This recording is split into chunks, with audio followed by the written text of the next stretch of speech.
revisión de los talleres. Bueno, entonces el objetivo del taller que se propuso fue que ustedes, pues a partir de este caso puntual, donde hay un consultorio, hay un médico pues que está prestando el servicio pues, de consultoría externa, eh, pues se requiere de parte de la institución un software, un programa que pueda administrar todo el compendio de citas y pueda mirar si hay asignación o no de citas o que haya disponibilidad. Entonces ahí se manejan pues tres áreas: odontología, pediatría y nutrición. Y pueden ser los pacientes que tienen una EPS o un prepagado particular, donde pues hay unos descuentos, hay una serie de prebendas allí. Y la cita pues almacena el consultorio, la fecha, hora inicial, datos del médico que va a atender y la duración de 20 minutos. Bueno, la secretaria es la que maneja toda esta transacción de citas, y hay unas operaciones: consulta de consultorios, el costo de la cita, el descuento especial si el paciente tiene una cita asignada, si tiene más de una cita, y la reserva y la cancelación, porque uno puede cancelar también. Entonces esas son las operaciones que tiene por parte de la administración la secretaria, y el gerente, dentro de su análisis, ya en la toma de decisiones, pues puede modificar el costo de la cita, cambiar el descuento y estadísticas de todas las atenciones al mes. Pues, ¿qué se aporta por parte de la ingeniería de sistemas con todo lo que nosotros vimos? ¿Cuál es la pregunta problematizadora? O sea, la pregunta que radica o genera a partir de la solución a ese problema. ¿Qué necesidades tiene la situación?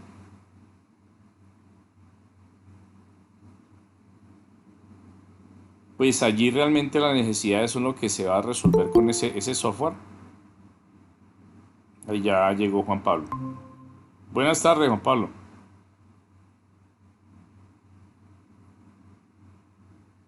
Bueno, y aquí un cuadro donde están Sí, los empezó enlaces: muchas cosas. entradas, proceso, salida, retroalimentación con base a la situación. Sí, ¿qué más? ¿Cómo estás? Estamos socializando los talleres que ustedes presentaron para pues Ah, bueno, mirar qué profe. indicaciones se tuvieron en cuenta allí. Y después de hacer ese cuadro comparativo, pues ya se aplican todas las teorías que nosotros vimos: la cibernética, teoría de juegos, la misma ingeniería de sistemas, la teoría de la información, que es la que vamos a trabajar pues prácticamente hoy, y la teoría de la decisión. Y diseñar pues todo ese contexto en diagramas de UML, diagrama de caso de uso, donde estén los actores, el sistema y los subsistemas implicados. Ese sería pues el punto 7. Bueno, con base a eso, pues ya vi los desarrollos que ustedes hicieron. Están muy bien, están bien enfocados con base a la dinámica del lugar, de la clínica. Pues ahí está ya la pregunta problematizadora: las necesidades o los pasos que se deben de tomar en cuenta. Bueno, aquí tenemos pues el cuadro comparativo de los actores, los procesos de entrada, procesos y salida, y cada una de las teorías con sus respectivas ventajas y desventajas.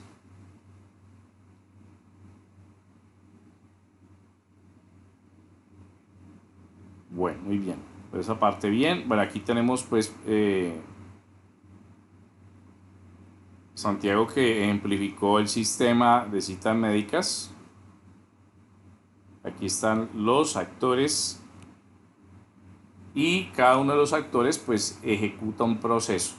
O sea que dentro del mismo sistema hay varios subsistemas que uno de pronto podría explosionar cada uno de esos subsistemas, pero no, solamente indicarlos en el sistema general.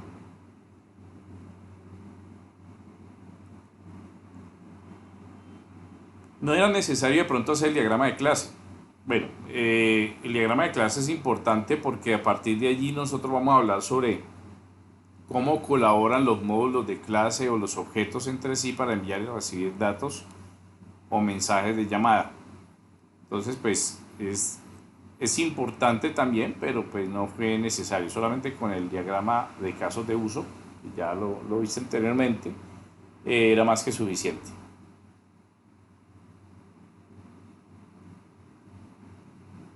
Ah, ya, profe, sino que de pronto en la clase anterior eh, explicaste pues que de Sí. pronto se hacía el del uso junto con el Ujú. de clases. Sí, no, no, el de uso, sí, pues el diagrama de clases en 9ML es necesario pues cuando uno ya empezar a identificar los procesos o métodos de cada clase. Entonces, pues aquí solamente nos limitamos era a observar el funcionamiento del sistema, no de pronto a trabajarlo de forma unívoca o creando la entidad con todos sus elementos básicos. Ah, listo, profe. Profe, yo también pues hice el diagrama de clases en Sí. este software Guía. Pues lo entendí de esa manera, pues de pronto nos manifestaba que hiciéramos ese diagrama, ¿no? Pero más sin embargo, pues ojalá que cumpla las condiciones que solicita el ejercicio. Bueno, yo pues voy a hacerles, bueno, ahorita que terminemos de valorar los talleres, bueno, aquí está el ejercicio, aquí están las necesidades con las operaciones, la pregunta problematizadora,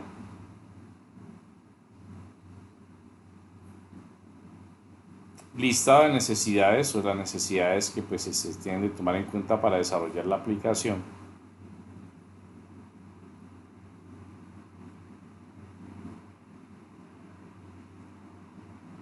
Ujú. O utilizar la ingeniería de software para el desarrollo de un programa. Bueno, entonces, si la pregunta problematizadora, ¿de qué manera se pueden crear las tareas que se realizan manualmente agilizando las actividades humanas en el consultorio médico?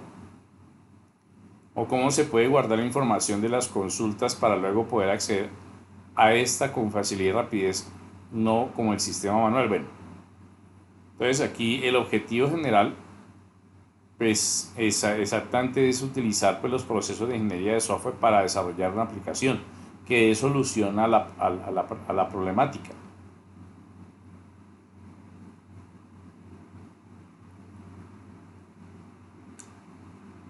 Bueno, aquí tenemos manejo de entrada, proceso salida y retroalimentación.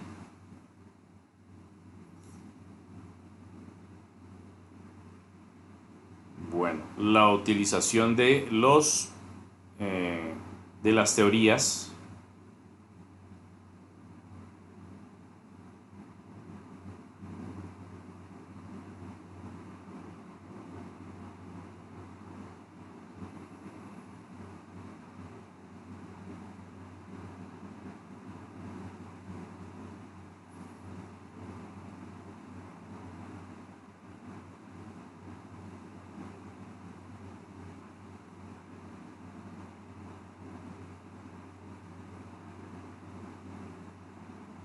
Bueno, bueno, aquí este no es un diagrama de UML, de diagrama de caso de uso, ¿no? Este es un diagrama prácticamente de clases. Entonces, pues lo ideal hubiera sido pues, desarrollar el diagrama de casos de uso, que es, pues, en este caso se requiere para evaluar qué subprocesos existen, ¿no? Entonces, esa sería pues, la anotación allí.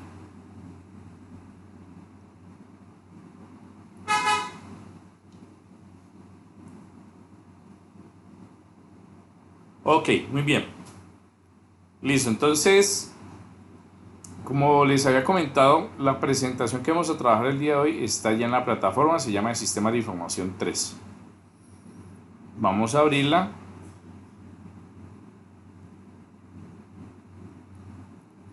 y vamos a empezar a trabajar dentro de los sistemas de información. ¿Cuál es el ciclo de vida generalizado de todos los sistemas de información? Bueno, aquí podemos tener de pronto un aditamento que es en correlación a un proyecto. Como ustedes saben, un proyecto tiene unas etapas, ¿no? Entonces, esas etapas, pues obviamente, todas las etapas de un proyecto tienen como primer fase el análisis, después el diseño, por consiguiente el desarrollo y por último la implementación. Entonces, los sistemas de información pues tienen algo mucho más detallado. Primero lo que es la planificación del sistema como tal, el análisis de cómo se va a desarrollar, el diseño, cómo se va a implementar o a colocar dentro del sistema, las pruebas, instalación o despliegue, y ya si tiene un sistema de mantenimiento. Entonces, pues prácticamente esos son las fases o las etapas que están incluidas dentro de un sistema de información. Acá tenemos pues ya las fases un poco más simplificadas, y en esas fases pues podemos encontrar lo que es la planificación. Aquí hay un error que es, aquí no es planificación sino análisis, diseño, implementación, pruebas, instalación y mantenimiento. Me disculparán el error de pronto no gramatical sino de sintaxis, por lo que pues es tomado está tomado del PDF, que es el material que nosotros estamos trabajando para este curso. Entonces, estas son las fases de un sistema de información. Cuando hacemos el mantenimiento, ¿a qué podemos hacer referencia, muchachos? Eso de mantenimiento para un sistema de información. ¿Qué podemos ejemplificar en ese caso? A ver, Juan Pablo.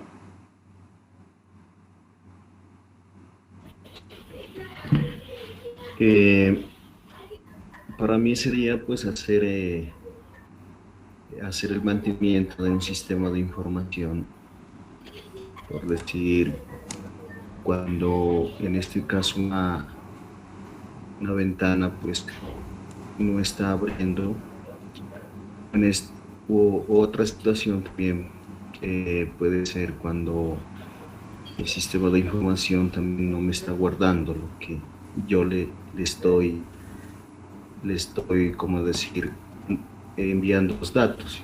Entonces, pues ahí me voy a la parte de línea de código, pues y miro en qué parte es que está fallando. Pues de esa manera, pues hacer el mantenimiento, ¿no? A un sistema de información, en este caso a un software, ¿no? Actualizarlo. Hacerle los upgrades, ¿no? Una cosa es el upgrade, que es la actualización, perdón, la mejora, la upgrade es la mejora y el update es la actualización, ¿no? Son cosas muy distintas. El upgrade lo que hace en un desarrollo de software es que, por ejemplo, upgrade es, yo tengo, por ejemplo, un Office, y el upgrade es, por ejemplo, que el Office pueda tener ya un módulo de exportación en línea de datos. Y el update es que no va a ser solamente una mejora, sino que me va a actualizar la información de ese programa. Entonces me va a actualizar, por ejemplo, el archivo de ayuda. Entonces me va a colocar la información más reciente con respecto a los nuevos comandos. Ya el upgrade es como más de componentes, algo más físico dentro del software. O sea que le va a aparecer un nuevo menú. ¿Sí? Entonces ese menú va a ser otro proceso. Entonces es un upgrade. Y la actualización pues obviamente va a actualizar como los antivirus, ¿no? Los antivirus se actualizan a diario para su base de datos, ¿no? O sea, para poder sacar nuevos repositorios de bases de datos de virus heurísticos. Las dos palabras significan lo mismo, ¿o no, profe? No, señor.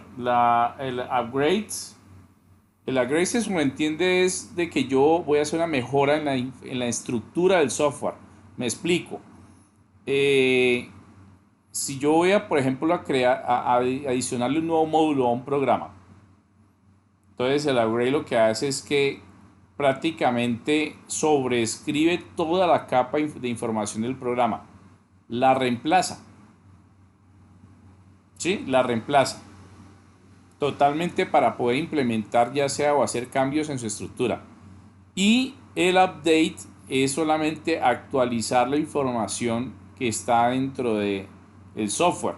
Puede ser una base de datos, puede ser de pronto nuevos comandos que se puedan implementar allí mismo. Bueno, esa es en sí las fases de mantenimiento. De otra fase de mantenimiento puede ser, por ejemplo, las bases de datos.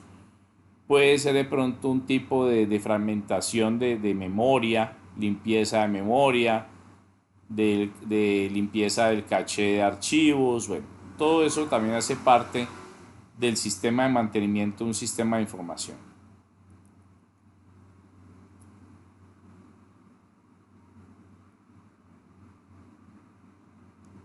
Bueno, aquí en este gráfico vemos la globalización del sistema de información. La globalización lo que hace es implementar funciones que permitan de cierta manera apalancar una empresa o un negocio de forma que a nivel mundial pues pueda ese negocio tener acceso a la información.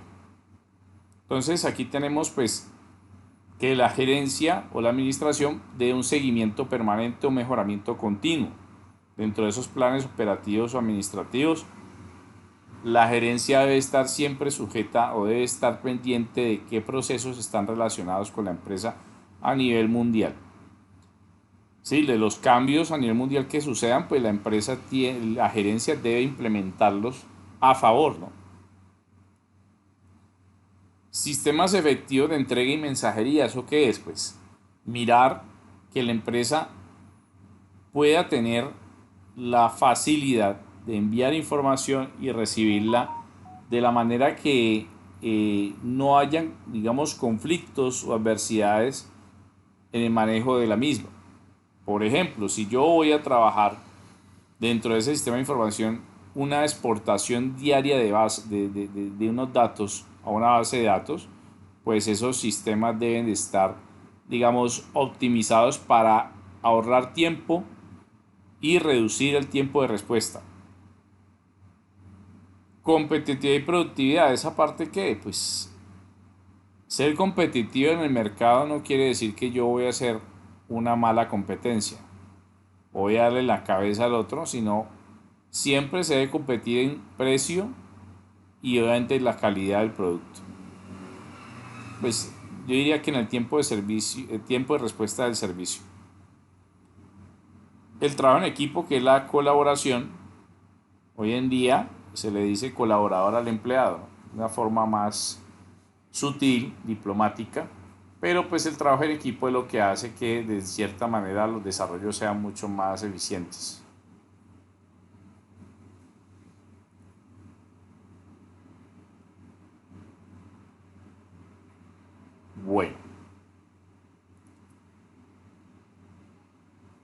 Bueno, dentro de ese proceso que vimos de globalización, vamos a hablar de algo muy importante que es el capital intelectual. ¿Ustedes habían escuchado alguna vez sobre el capital humano?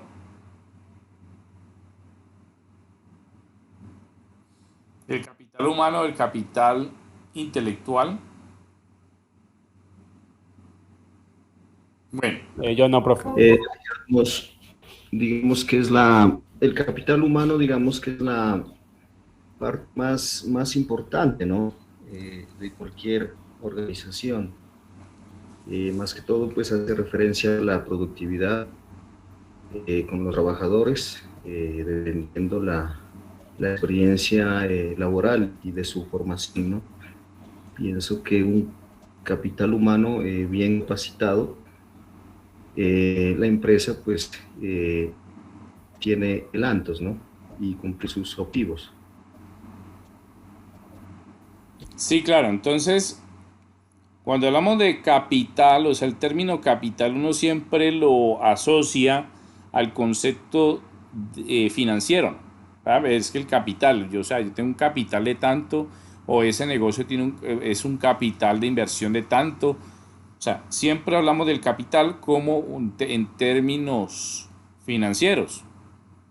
Pero cuando hablamos de capital intelectual, o como usted dice, capital humano, está ese proceso o esa persona o ese grupo de personas están generando un valor. Pues un valor, obviamente, en función de su trabajo y de sus resultados.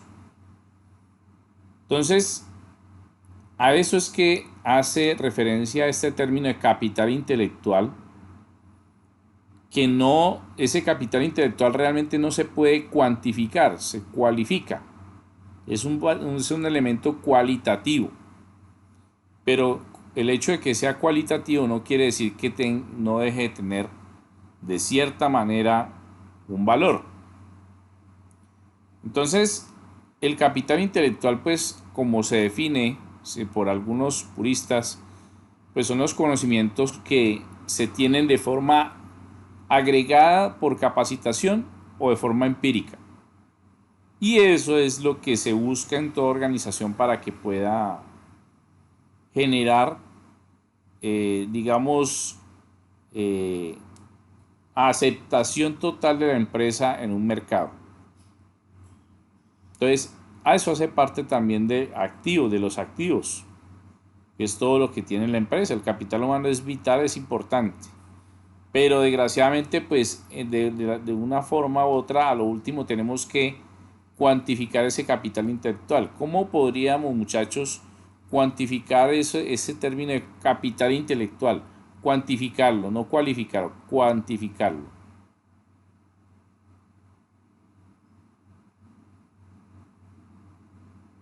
A ver, Juan Pablo.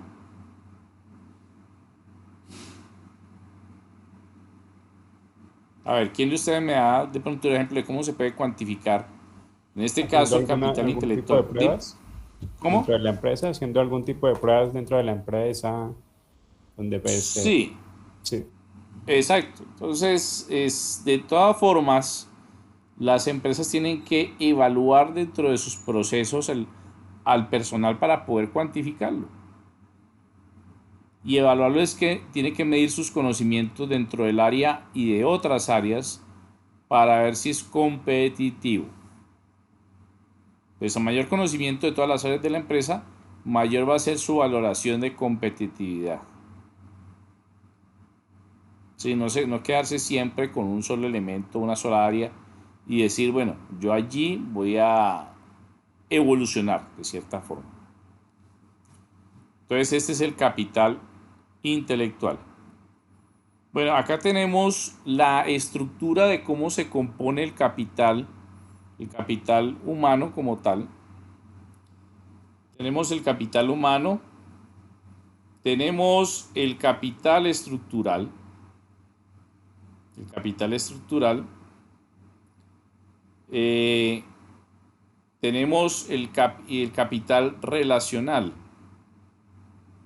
Entonces, todos esos tipos de capital, como pues del cual hemos hablado, pues pretenden de cierta manera conformar el recurso dentro de una empresa. Hay que anotar también, muchachos, de que todo ese proceso que hablamos de la globalización como tal, pues tiene mucho que ver con la información y el conocimiento. Entonces, describir cada uno de estos elementos en sí, lo que es el capital humano, pues es prácticamente la base que genera el capital intelectual, ¿no? Como ustedes lo dijeron, el intelecto también se puede cuantificar. Y pues una forma pues muy simple de distinguir el capital humano es que la empresa no lo posee o no lo puede comprar. Solamente se puede, ¿qué? Alquilarlo, ¿no? O sea, si yo contrato un empleado, yo no puedo comprar su conocimiento, solamente lo voy a alquilar pagándole un salario y tras ese pago del salario, pues él va a generar unos servicios a mi favor, ¿cierto? Ese es el sentido del capital humano. Y lo va a hacer o lo va a alquilar durante cierto tiempo, por un año. Obviamente yo voy a hacer una inversión porque si es de mucha importancia la información, obviamente tengo que esforzarme e invertir en el mismo. El capital estructural,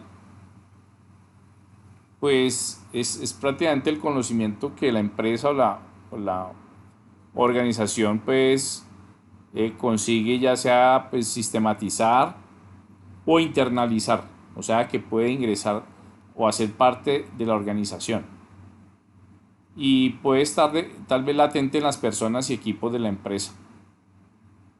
Entonces, este sí se puede adaptar y adoptar a la empresa, el capital estructural. Entonces, ese capital yo lo puedo, pues obviamente la puedo ingresar como parte del sistema de información. Por ejemplo, ¿qué podría ser un capital estructural? Muchachos, ¿qué podría ser un capital estructural? A ver quién acaba de llegar. A ver, veamos por aquí. A ver. ¿Qué podría ser un capital estructural? ¿Qué más, Joan? Hola, profe, buenas noches a todos. Buenas noches. Entonces, ¿qué podría ser un capital estructural?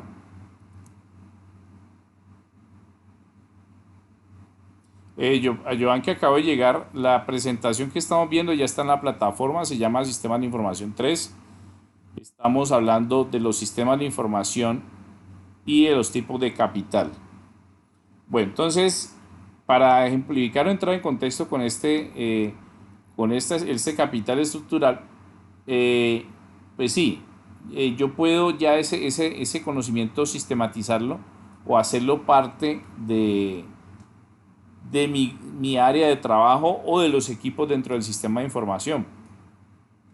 Entonces puede ser información dentro de una tabla o base de datos o de un archivo. Eso es en sí el capital estructural.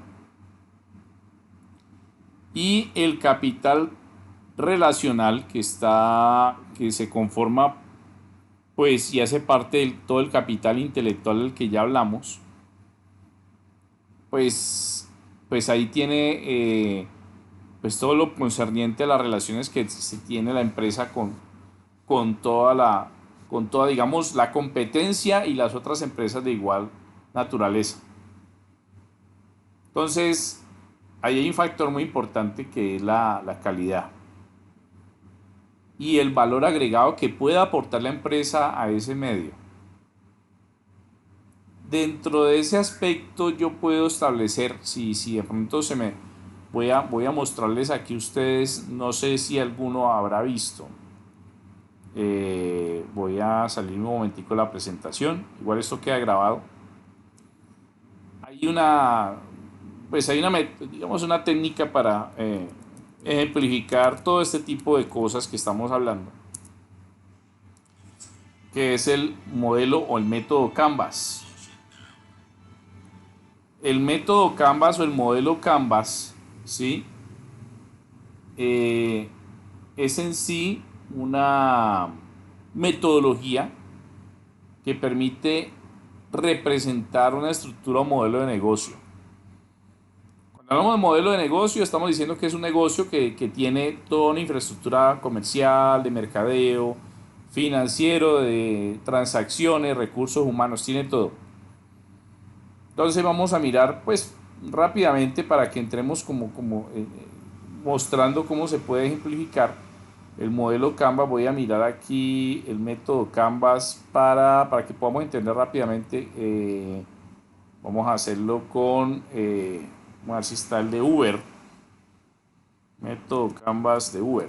Todos sabemos que Uber es una plataforma tecnológica que permite de cierta manera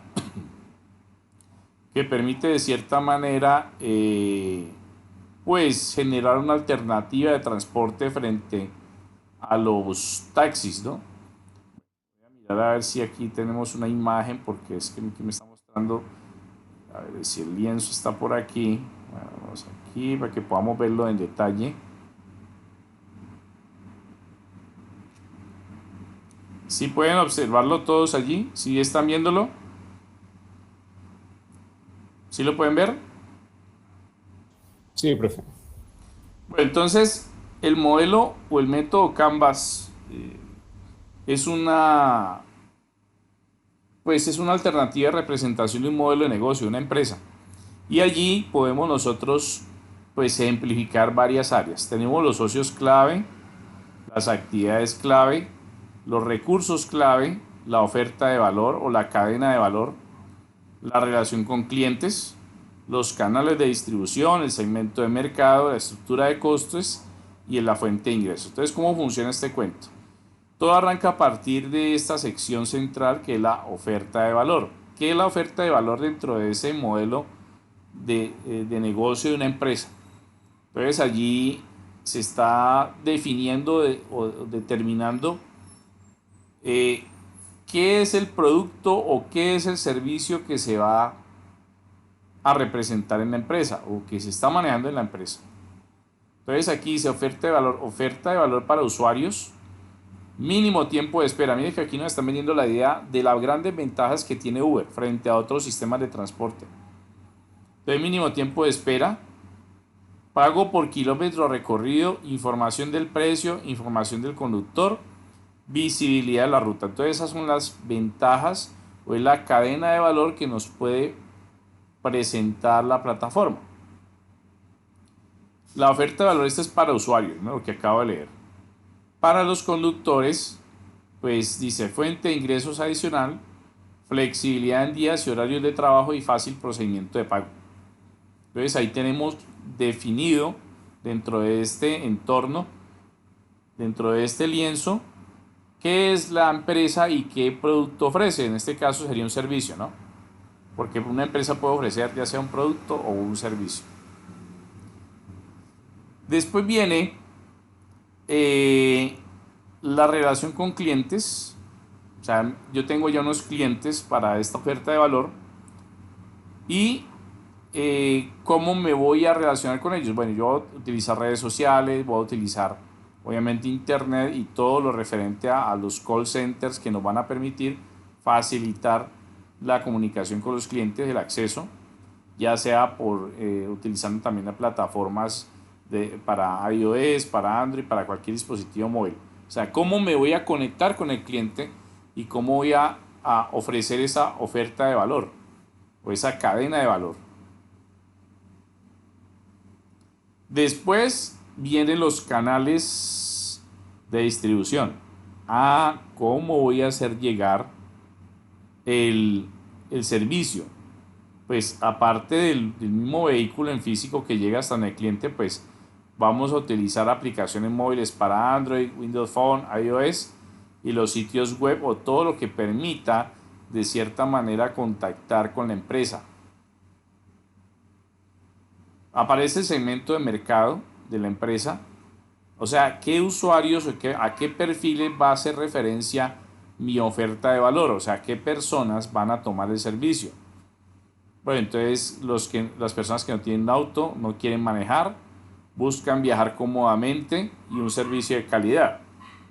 Que uno pues de cierta manera lo busca en un taxi, pero pues los taxis hasta el momento, ahora último es que se han metido en el cuento de las plataformas móviles, que en este caso pues como plataforma móvil se utiliza el WhatsApp para poder llamar a un taxi o para poder recibir información de un call center en un grupo de taxistas. Y para los usuarios pues existe un segmento de mercado para los conductores también. Personas que sean o tengan automóvil, que sean dueños de un automóvil y que quieran generar un ingreso, que les guste manejar y que deseen ser socios o dueños de un automóvil. Bueno, entonces esas son las ventajas o el perfil dentro de ese segmento de mercado. Ahí no están estipulando que sea mayor de 18 años, que sea hombre o mujer, no. Eso está abierto para cualquier persona que tenga vehículo o necesite un servicio de vehículo. Acá vienen las actividades clave, Las actividades clave son los procesos que dentro de la organización o negocio pues se desarrollan o se utilizan para poder ejecutar todos los servicios que ofrece en función de la oferta de valor. Vienen los recursos clave. ¿Cuáles son los recursos clave? Pues el recurso humano, ¿sí? Ese recurso humano que nosotros del cual hablamos, el capital humano. También estamos hablando allí del capital estructural, que es toda la información que utilizaría Uber para poder delimitar su trabajo, o sea, mapas, ubicación geográfica, etcétera. Y el capital relacional. El capital relacional pues son todos los accesos o convenios que pueda tener la empresa para poderse conectar con personas u otras organizaciones. Ya estarían allí, pues lo más importante de todo este lienzo, esta estructura, están los socios clave, pues los conductores, los inversionistas, los proveedores de mapas. Ellos son los que dan el insumo o dan la materia prima, ¿no?, para poder funcionar con todo esto. Y viene la estructura de costes, los costos, o sea, qué es lo que nos cuesta a nosotros poder sostener esta empresa. Bueno, hay que actualizar o comprar servidores, hay que tener un grupo de empleados, desde el call center hasta prácticamente, ¿sí? Todo lo que conlleve pues al manejo de la información. Los empleados base o empleados del call center también, y marketing y eventos promocionales de la plataforma. Y ya por último, la fuente de ingresos, cómo se va a recibir el ingreso a crédito y cartera, por criptomonedas, transacciones comerciales. Sí, todos ellos van a estar pues, sujetos a sus actividades y generar una fuente de ingresos. Entonces, en sí, este es un resumen muy bueno que se podría, digamos, ejemplificar para el caso tal de representar ese recurso tanto humano, como estructural y relacional, ¿sí? Que es donde nosotros determinamos pues realmente cómo se estructura el capital intelectual. Ese es el capital intelectual, que no necesariamente tiene que ser algo mental. Miren que lo intelectual va mucho más allá del pensamiento. Bueno, esto que les estoy mostrando pues hace parte de lo que es el sistema de competitividad que vieron a nivel global, donde se da esa transformación y se requieren pues los sistemas de información y de comunicación para que exista una mayor eficacia. El éxito de todo esto es el tiempo de respuesta. Bueno, aquí viene la generación del conocimiento. Cuando hablamos de la generación del conocimiento o la gestión del conocimiento como tal, pues estamos hablando ya del ámbito de la información. En sí, la información la definen muchos puristas como los datos que tienen algo importante que dar a conocer. Y pues hoy en día la información no está sujeta digamos, a una fuente fidedigna, sino que siempre la información se tira o se lanza como una, digamos, una aseveración, ¿sí? Y pues esa información puede variar, como ustedes saben, de un punto a otro, dependiendo del contexto de cada punto. Entonces, todo eso pues hace parte de lo que es el proceso de información, y que en ese ciclo ya la información pues viene dada también por el conocimiento, y ese conocimiento pues esa información que ya ha quedado almacenada dentro de ese recurso humano o ese recurso tecnológico, y que se evalúa dependiendo del tiempo y la experiencia que se tenga. Entonces, ya no es un dato, sino múltiples o muchos datos que están relacionados entre sí. Y a partir de un conocimiento base yo puedo también gestionar o crear otro nivel de conocimiento. Bueno, a nivel de, pues a nivel de la información como tal, la producción y la comunicación también hacen parte de ese ciclo de generación de conocimiento. Ahí tenemos varios elementos de lo que es el sujeto, el objeto, la operación y cómo se representa pues internamente. Bueno, viene también dentro de toda la gestión del conocimiento, pues algo muy importante que es lo que se llama la morfogénesis.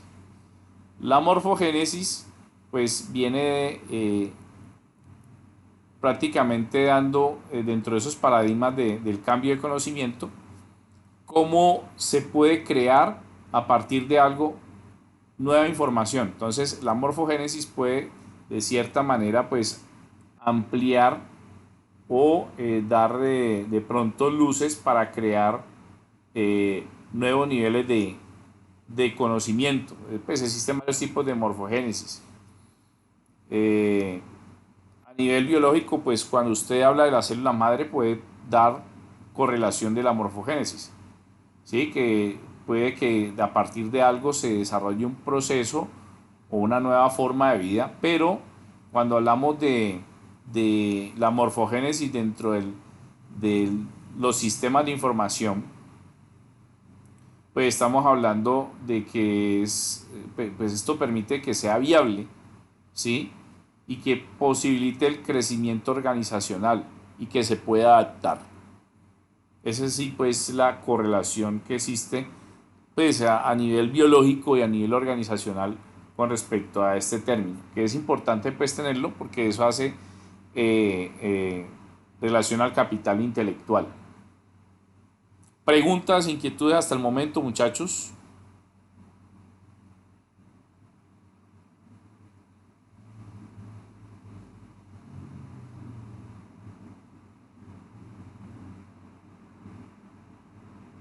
¿Alguna inquietud hasta el momento? Yo no, profe. No, profe. Está todo claro, profe.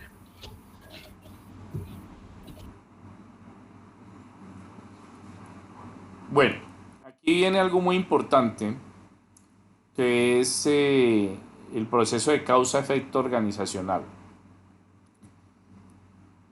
Bueno, esto hace referencia siempre en los trabajos de grado, yo lo referencio en trabajos de grado, a lo que se conoce como el árbol de problemas. ¿Han escuchado sobre el árbol de problemas? Cuando a usted le dicen, por ejemplo, usted tiene una pregunta problematizadora, tal como lo hicieron en el taller. Entonces, desarrolle un árbol de problemas. Entonces, dentro de ese árbol de problemas, pues vamos a tener en cuenta tres cosas. El problema que se está evaluando, su causa y su efecto o consecuencia. Entonces vamos a mirar acá, bueno, esta es la estructura básica que siempre se denota dentro de una organización o de un evento, una eventualidad. Y pues se pide que siempre a partir de un problema, la pregunta problematizadora, pues se evalúe su causa y sus efectos. Ese es en sí cómo se estipula un árbol de problemas. Entonces vamos a mirar, por ejemplo, aquí. Vamos a mirar acá un ejemplo un poquito más gráfico.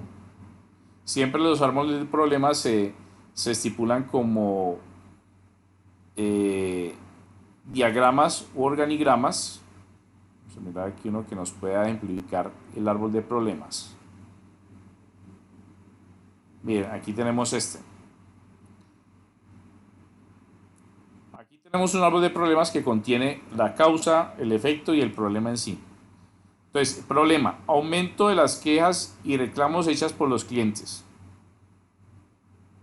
Este es el problema o la pregunta problematizadora o la respuesta a la pregunta problematizadora. ¿Y cuáles son las causas? Pues las causas vienen siempre de la parte inferior. Deficiente servicio postventa. O sea, postventa es que yo no llamo al cliente para preguntarle si el servicio está bien o mal o si le gustó o no el producto. La mala calidad de los productos puede ser también una causal de esas aumento de las quejas y reclamos. Aumento de los insumos o el precio del producto terminado. ¿Y eso qué genera? Pues obviamente el problema va a generar disminución de las compras hechas por los clientes, pérdida de imagen de la compañía o de evaluación corporativa y fortalecimiento de la competencia. Miren, algo muy simple y sencillo a partir de una pregunta problematizadora. El desarrollo de ese árbol de problemas. Aquí ya viene desglosado más en detalle. Tenemos aquí el mismo problema, tenemos acá las causas y los efectos y acá viene una correlación entre cada una de las causas y efectos. Entonces aquí tenemos deficiente servicio postventa. Entonces, ¿qué puede pasar o por qué se está originando esto? Entonces se puede erradicar capacitación insuficiente del personal, mala actitud, esto sí que se ve. A nivel de la mala calidad de productos, el producto se daña muy rápido, es perecedero. No hay de pronto la forma de conservarlo, aunque muchas veces la conservación también puede tener unos efectos adversos. Y el funcionamiento retardado del producto. Y también, frente al aumento de precios, pues no hay mucha productividad, o sea que la oferta es mayor que la demanda, o sea que no hay, en este caso, pues se escaseó por decir, el arroz. Entonces, lo poquito que quede, pues va a generar una carestía de ese producto y aumento del precio de la materia prima. Entonces, esas causales tienen estos efectos: disminución de las compras hechas por clientes, pues por pérdida de utilidad, genera disminución de la participación en el mercado. Miren que están totalmente relacionados los efectos.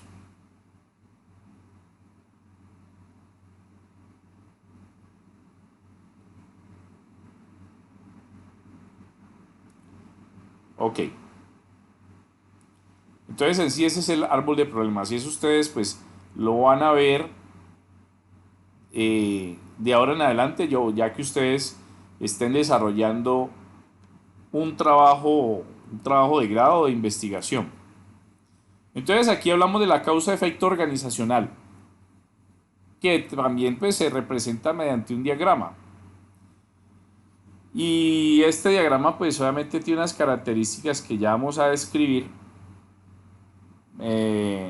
Pues cuando se habla de las causales del problema también está sujeto a unas teorías y se habla siempre de la causa en función de algo que llama una cabeza o es el origen del problema. Entonces ese tipo de estructuras pues nos permiten también evaluar qué podemos hacer durante ese proceso de la causal del problema y pues se busca de que se mejore el control de la calidad, no la calidad en sí, sino cómo controlar el proceso de desarrollo de una actividad.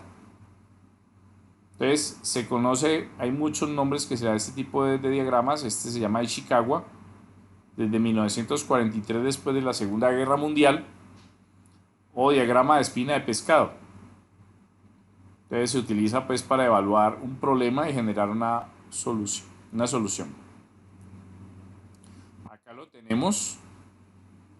Entonces es similar al árbol de problemas que vimos, solamente que aquí pues la cabeza nos está pues generando un valor. Entonces, por decir, el bajo rendimiento en área. Entonces eso es lo que va en la cabeza. Entonces, ¿qué se va a evaluar en toda esa espina dorsal, esas múltiples opciones.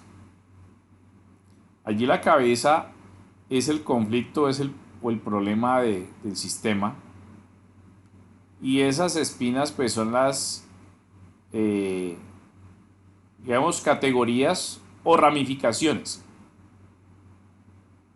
Y esas espinas que son menores, o esas, digamos, dendritas o ramas,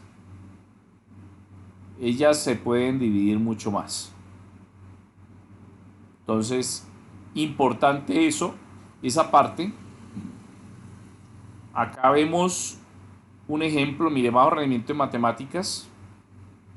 Entonces, ¿a qué afecta ese bajo rendimiento de los estudiantes? Docente de matemáticas está implicado, los recursos. De pronto en el área no tenemos los recursos para hacer esa implementación o medición. Sí, desafortunadamente, pues toca tomar desde los efectos todas las causales. O si no, pues no se presentaría ese tipo de valoraciones. Y los contenidos curriculares y la institución educativa, pues también tienen mucho que ver en ese bajo rendimiento. Entonces, como analizar de ahí para atrás todo lo que posiblemente puede darse. Aquí tenemos las causas del posible rendimiento en matemáticas. Entonces están los estudiantes, está el docente de matemáticas, los recursos, los contenidos y la misma institución educativa. Entonces vemos allí, por parte de los estudiantes, existe un poco de interés, y tras eso pues pueden haber muchas otras cosas, ¿no? Que el bajo rendimiento de matemáticas puede ser poco interés y participación activa en las clases.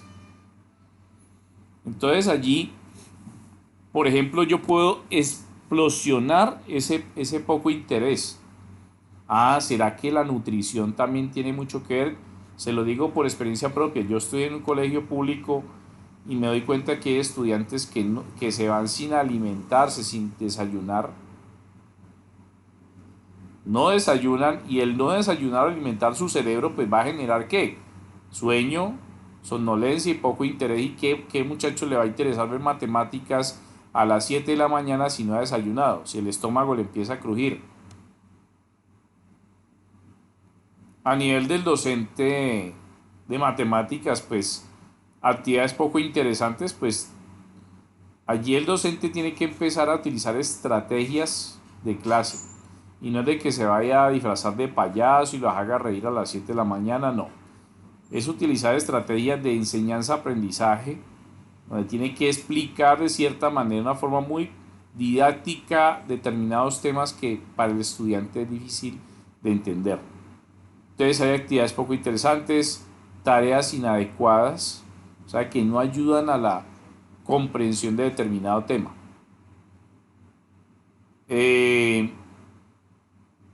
Uso inadecuado de los recursos, proceso de evaluación inadecuado. En cuanto a los recursos, pues aquí se habla de poca cantidad de libros de texto. Bueno, yo diría que el recurso está dependiendo en su totalidad de la conectividad. O sea que si no hay conectividad, de ahí para allá, difícil. Institución educativa, ¿cuáles pueden ser las causales?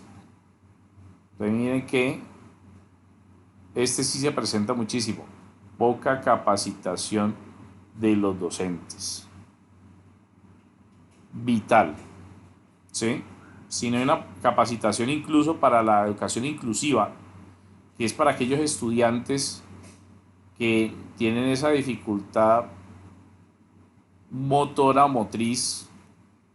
Miren que cómo le va a enseñar matemática a un chico que tiene sordera si el docente, si yo como docente no sé manejar esas situaciones.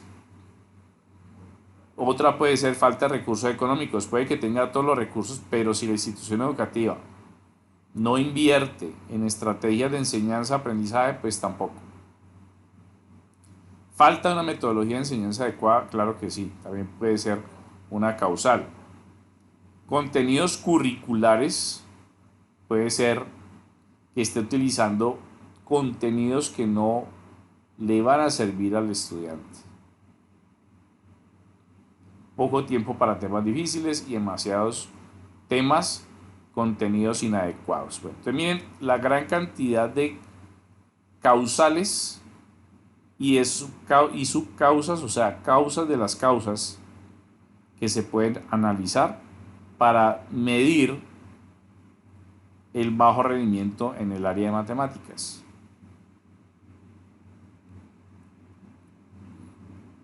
Bueno, aquí vemos ya, pues cuando hablamos de una organización, una empresa, pues lo vemos como un sistema, ¿no? Tiene mucho que ver con el trabajo que se está haciendo en auditoría, que creo que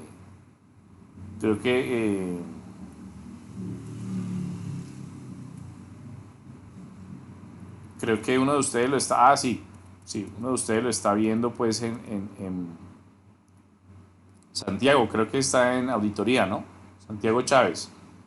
Está en auditoría y Sí, sí, profe. estamos viendo todo lo referente dentro de la auditoría de sistemas a las organizaciones y su estructura, ¿no? Para hacer auditoría, pues primero hay que conocer el sistema, hay que conocer la empresa, la organización y para ello, pues se tienen que manejar todos los ámbitos, ¿no? El administrativo, el comercial, de mercadeo, todo ello se tiene que manejar allí dentro del proceso de control de calidad. Entonces aquí las organizaciones se manejan ya como sistemas y ya se habla de que son un conjunto de personas y recursos relacionados entre sí y con sus atributos para alcanzar un fin común. Entonces esa es la definición de una organización como sistema y que no está solo, sino que debe interactuar con el contexto. El contexto pueden ser sus clientes, su competencia, todo eso hace parte de que la organización funcione como un sistema. ¿Qué puede ser o clasificarse la organización? Pues primaria o secundaria. Eso de primaria, pues a lo que compete su actividad económica y a su vez emocional. Y secundaria, pues con relaciones de tipo contractual. Eso de tipo contractual es que pues estoy utilizando los servicios de terceros para poder alquilar ese conocimiento, esa gestión del conocimiento. Entonces, pues ahí estamos hablando de decisiones aún todavía del ámbito gerencial y las acciones del ámbito operativo. Pues ahí no podemos delegarle esa definición totalmente a la gerencia.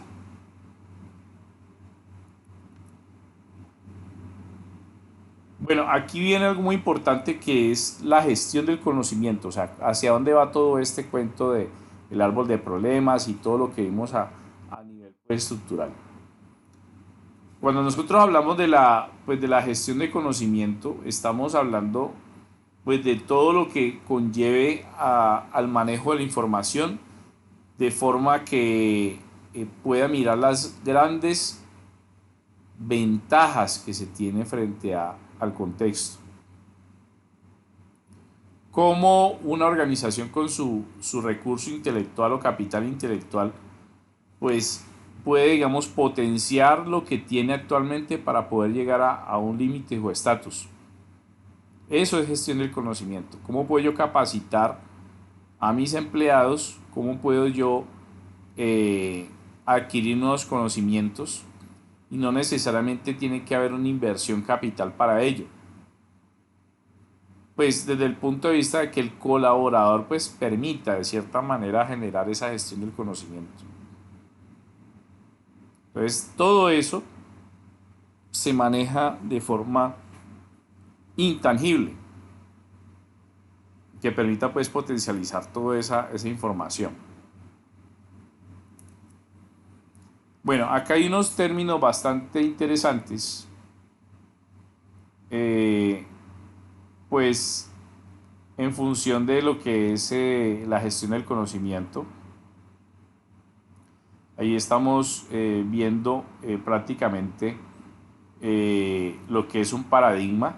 El paradigma pues puede ser de pronto una base, como un modelo, una molde, y que pueda, digamos, utilizarse, someterse a pruebas para poder desarrollar una nueva teoría. o una aseveración. La recursividad. Pues la recursividad pues, es otro proceso importante dentro de la gestión del conocimiento que permite llamar a sí mismo sus propios recursos, o sea, hacer una retroalimentación dentro de los procesos. Y como habíamos visto, la cibernética y los sistemas de información pues también hace parte dentro de la gestión del conocimiento, y esos sistemas pues permiten autodiagnosticar procesos, pueden autorregularse y manejar lo que es la retroalimentación. Bueno, aquí viene pues algo muy importante dentro del ámbito de la seguridad informática. Ya este es un tema que ya se ha hablado, creo que Juan Pablo lo vio ¿en qué parte? ¿En línea de énfasis? ¿Debe que lo viste? Línea de énfasis 3. Sí, línea de énfasis, hablamos sobre todo el proceso pues de pentesting, hablamos sobre el manejo de información en redes. ¿Qué nos puedes aportar frente a eso, Juan Pablo? También pues se habló acerca de la protección de datos, protección pues de la información, ¿no? Que hoy en día las empresas, digamos, tienen como prestigio pues conservar todos los datos y la información, pues que en este caso pues nadie pueda acceder a esa información. Es que todo pues se miró eso, ¿no? En cuanto a la seguridad informática. Bueno, sí, pues en cuanto a la seguridad informática, eh, pues uno no puede de pronto correlacionarlo siempre a la seguridad de un medio informático, ¿no? Uno puede también hablar de seguridad a nivel general, seguridad de pronto de las puertas de la sala de sistemas o del servidor, seguridad a nivel de alarmas o contravenciones. Entonces, todo eso implica de cierta manera la seguridad informática. Todo lo que esté correlacionado a nivel de equipos físicos, a nivel de software, todo eso está en el proceso de mirar cuáles son las normas, cuáles son los estándares, ¿sí? Cuando hablamos de normas son reglas para poder prevenir ciertas eventualidades, ¿no? Eso hace parte de la seguridad informática. No necesariamente un programa que se encargue de todo, sino también la prevención y la educación de los usuarios que van a manejar el sistema, sea que estén en una red, que estén cambiando las contraseñas pues de forma constante, y puedan pues hacer ese proceso sin problema. Ok. Ese análisis de riesgo también hace parte dentro de los sistemas de información a nivel de la seguridad informática. Y podemos hablar allí dentro de esos procesos lo que son las copias de seguridad, el manejo de las redes y todos los controles que conlleven pues a que se minimicen, no es que se eviten totalmente, se minimicen todos los posibles riesgos o amenazas que se puedan presentar. Entonces, ¿qué es lo que primero hay que hacer? Pues que dentro de la empresa mi negocio está en riesgo. Entonces ahí tenemos pues que se pueden existir muchas causales dentro del manejo de controles en la seguridad informática, ya sea para lo que son las bases de datos, los archivos, manejo de protocolos, transacciones, informes, procesos, todo eso va a estar allí pues embebido dentro del análisis de riesgos. Aquí tenemos pues un ejemplo un poquito más gráfico de cómo se gestiona la información con base a lo que está almacenado. Ahí tenemos bases de datos con sus transacciones, donde también está el resultante final, el usuario que interactúa, los informes y los procesos. Ese es en sí cómo lo maneja el área administrativa o gerencial en algunos casos. Bueno, aquí vemos algunas técnicas de aseguramiento del sistema, pues a codificar la información que hace parte de los análisis de riesgo o prevención, criptología, criptografía, criptociencia, contraseñas difíciles, bueno, todo lo que tenga que ver con análisis de información están las consideraciones del software. Entonces, también esas consideraciones, pues obviamente están sujetos a normas y que evaluar el software antes de implementarlo, no tanto por su uso, sino por su historial. Y el manejo de las redes, que también hace parte dentro de esas consideraciones de seguridad, donde pues las redes LAN son las que de cierta manera son las con las que tenemos mayor contacto y pueden permitir el acceso intromisorio. Bueno, aquí hablamos de seguridad industrial, donde hablamos de qué, de la ética y las normativas éticas, donde hablamos de las directrices o normas o reglas que las empresas o organizaciones deben de tener para poder tener una aceptación en los procesos. Entonces, esas normas pues pueden hablar sobre la confidencialidad, la integridad, todo lo que tiene que ver con el código de ética, y puede hablar también de las infracciones, sean conscientes o no, que pueden pasar dentro de la seguridad o derechos normativos. Entonces, todo eso está ligado a la norma ISO, y esa norma ISO a nivel internacional pues genera una serie de derroteros, y es la que nos dice cómo nosotros podemos utilizar los recursos.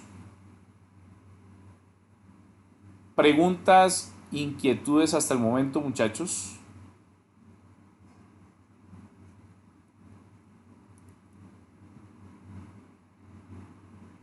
Ninguna, profe. Profe, cuando se habla de teoría informática es como algo mucho más general que la seguridad de la información, ¿no? Bueno, cuando hablamos de la teoría de la información estamos hablando de cómo se comportan los datos, la información, ya independientemente del medio, o sea, desde su evolución, desde su manejo inicial, desde el bit hasta lo que tenemos hoy en día, eso hace parte de la información, su almacenamiento, su procesamiento, su distribución, bueno, todo lo que esté en esa cadena de transporte de la información de un punto a otro, eso hace parte de la teoría de la información, que eso pues en este aspecto pues obviamente pues ya estamos hablando del conocimiento, y la cantidad de información pues también mide la cantidad de conocimiento que se va a manejar dentro de una organización. El objetivo de esta clase, muchachos, es entender que la información dentro de una empresa, fuera de que se puede catalogar, pues también se puede, digamos, auditar o sobrevalorar en función de los problemas o dificultades. ¿Sí? La información tiende siempre a cambiar digamos, de sentido dependiendo del área de la organización. Por ejemplo, si yo tengo un archivo y ese archivo yo lo paso por distintas dependencias de la empresa o organización, pues va a tener distintas interpretaciones a pesar que sea el mismo, ¿sí? Entonces, por ejemplo, en estadística yo tomo la información de ese archivo para lo que necesito en cuanto a datos cuantitativos. En nómina necesito el mismo archivo para poder sopesar, por ejemplo, los pagos o información que tenga que ver con el ámbito laboral. Que en mercadeo necesito los datos de venta o de compras para poder hacer de pronto contacto con proveedores y clientes. Bueno, entonces la información puede ser la misma, pero el proceso, el manejo, la distribución o la interpretación puede ser totalmente distinta, ¿no? Que eso es lo que pues se busca con todo eso, el manejo de la información. Lo que le mostré a ustedes, lo del método Canvas y de Uber, pues realmente pues es para que ustedes sepan cómo se distribuye todo el proceso de información dentro de una empresa, cómo ustedes pueden identificar pues los aspectos más relevantes. Hay muchas otras cosas que se pueden trabajar allí. Y pues como objetivo también es hablar de la empresa, hablar pues de muchos aspectos que tienen que ver como la razón social, el tipo de empresa, la misión, visión, principios, toda esa estructura orgánica y jerárquica que tiene la empresa y con sus respectivas funciones. Entonces voy a dejarles un taller, no es complicado dependiendo de lo que vimos hoy. Ustedes van a elegir una empresa cualquiera, la que quieran, ¿sí? Y ustedes allí lo que van a hacer, fuera de hablar o de escribir esa empresa, de escribirla, es identificar cada uno de los elementos de esa empresa que conforman su capital intelectual. ¿Sí? ¿Cuál es su capital intelectual allí? O sea, ¿qué elementos propios de esa empresa representan su capital intelectual? Si recuerdan ustedes qué conforma el capital intelectual, entonces el capital humano, el capital estructural, el capital relacional, todo eso conforma el capital humano, el capital intelectual, perdón. Y pues sí, describiendo la empresa, pues también ustedes describan allí pues cuál es el tipo de sistema de información que puede estar a molde o puede estar sujeta a la empresa o organización, ¿sí? Y van a identificar mediante ese diagrama que vimos allí de problemas, el diagrama de espina de pescado, o si lo quiere hacer como árbol de problemas, como lo quiera hacer, así, o si lo quiere hacer con el diagrama de espina de pescado que vimos, ¿sí? Que vimos en esta parte. Si usted quiere hablar de un problema dentro de la empresa, no estamos hablando de forma generalizada, dentro de la empresa sucede algo, bueno, entonces vamos a mirar cuáles son las causas y las subcausas que tiene ese problema, ¿sí? Eso es lo que van a hacer. ¿Listo?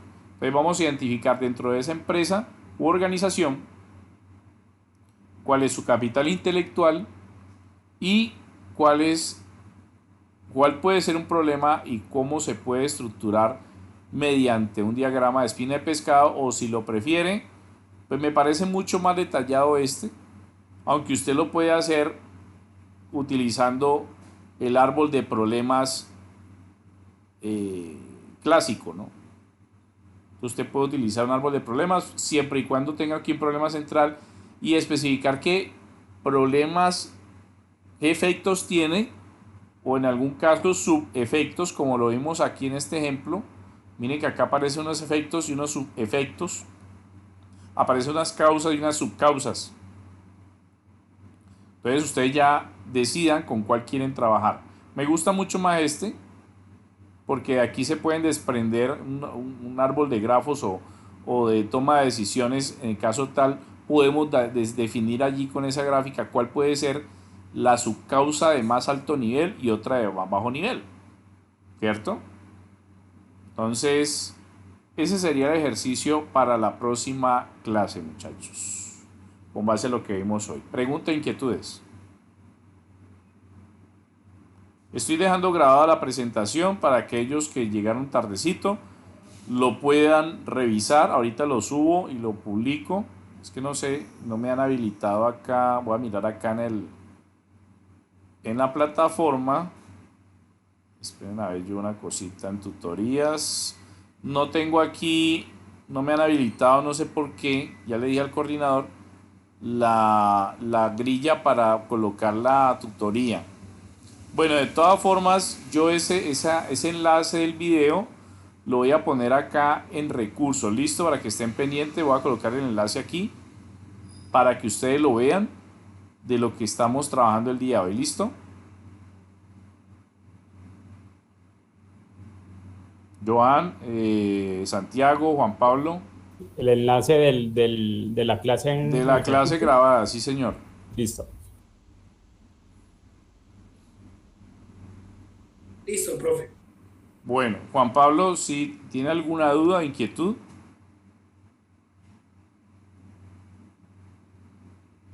No, profe. Listo, entonces vamos a la actividad, ¿cuál es? Definir una empresa, la que ustedes quieran, la describen, pueden colocar la misión, visión, objetivo, bueno, y definen allí cuál es, pues, realmente, cuál es en sí el capital intelectual y definen un problema cualquiera y arman ese árbol de problemas, sea el vertical o horizontal, cualquiera de los dos. ¿Listo? Entonces, muchachos, entonces no siendo más, cualquier cosita, por favor, por el WhatsApp o por la plataforma, como ustedes quieran, y yo les resuelvo la inquietud. Listo, gracias, profe. Ok, profe. Listo, muchachos. Que pasen muy buena Listo, profe, noche. muchas Nos gracias. estamos viendo entonces. Igualmente, buenas noches para todos. Bueno, Igualmente, tengan buenas buena noches. noche, muchachos. Hasta luego.